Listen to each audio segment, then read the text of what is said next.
মদন ওই যে গেল পোলাটা পোলাটা নিয়ে আর পারলাম না। এই বাড়ি যাইবো ওই বাড়ি যাইবো খালি দৌড়াদৌড়ি করে।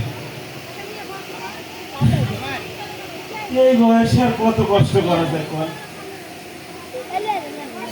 সারাদিন খাটি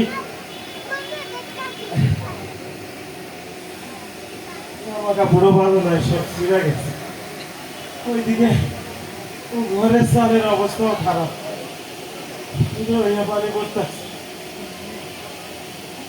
এই অভাবের সংসারে একটাই আশা, সব পোলারে তো আর লেখাপড়া করাইতে পারি না। একটা পোলার মাথা ভালা, ওরে পড়ালেখা করেছে আমার ছাই আবু ছাই শহরে মেলা বড় ভার্সিটি পড়ে।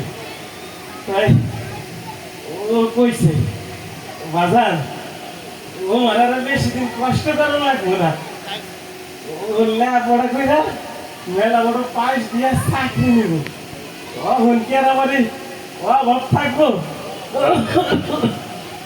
শরীর বেশি ভালো না, একটা চাকরি বাকরি হইলে শহরে নিয়ে আমাকে চিকিৎসা করাইব করছিল। নতুন একটা জামা কিনে দিব, আর তুমিও চিন্তা করো না সাইজের মা, তোমারও নতুন শাড়ি কিনে দিব। আমার পোলা তো আর 5টা পোলার মতো না, মেলা ভালো পোলা, 5 ওয়াক্ত নামাজ পড়ে।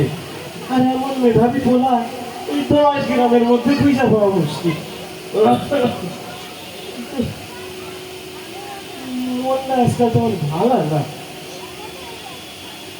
তোমার বলে নাকি শুনলাম কি সব জ্ঞান হইতেছে। সূক্ষ্ম মানুষ আমি, অত কিছু তো বুঝি না। মাস্টার সাহেব কইল আপনারা নাকি তাদের অধিকারের জন্য আন্দোলন করতেছে। আমি বাপু নিরীহ মানুষ, আমার পোলাটা লেখাপড়া শেষ করে একটা চাকরি পাইলে আমি করছি। প্রত্যেকদিন তো আমার পোলা এই সময় এলে ওটা ফোন অন্তত দেয়। সকাল থেকে আমার পোলার কোনো খোঁজ পাইতেছি না, মনটা কেমন সালাম সাল করতেছে।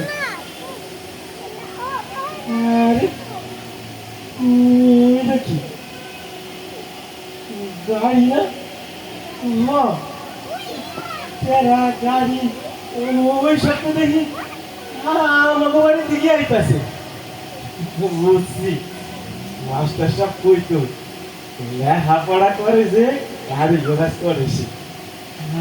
আমার বললাম মনে হয় আজকে আমাদের একটা খুশির খবর দিব, তাই মনে হয় গাড়িতে করে আইতাছে। আমার যে কি খুশি লাগবো আমার তোমার চাকরির খবরটা শুনলে। এত মানুষ কে আপনারা কারা সবাই চুপ করে আছেন কেন? কথা কর না কেন? আচ্ছা এটা কিসের বাক্স? এটা কিসের বাক্স? আচ্ছা আমি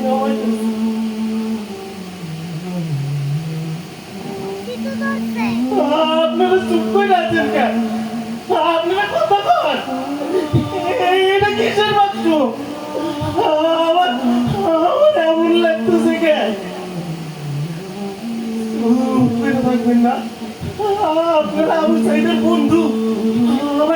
আমার আবু সাইদ কই?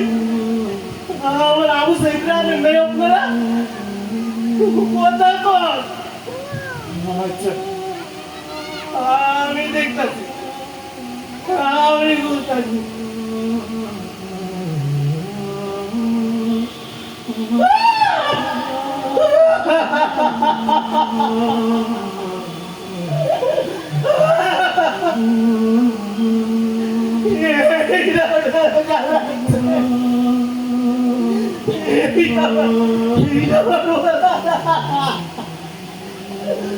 আমার বলা তো কোনো খারাপ কাম করে আমার বলার মুখটা কেন চিত্র করে দিচ্ছে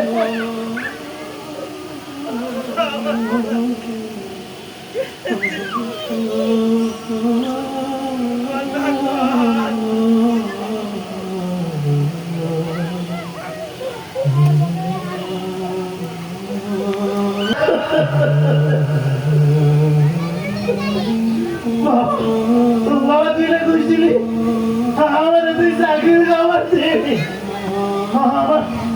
আমার বলার লাশের বিরুদ্ধে আমি চাকরি চাই না তোর চাকরি লাগবো না বাজার দিবি তোর চাকরি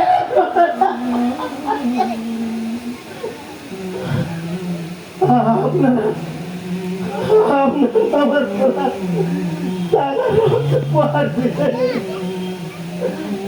আমি ছিলাম একজন মুক্তিযোদ্ধা যুদ্ধ করে দেশটারে স্বাধীন করছিলাম একটা লাল সবুজের মাথাকা দিয়ে একদিন আমাদের বলারে করছিলাম মাঝে তোমরা কিছু দিতে পারি না একটা স্বাধীন দেশ উপহার দিচ্ছি স্বাধীনতা আজকে আমার বলার লাশ উপহার এই স্বাধীনতা আমি চাই না স্বাধীনতা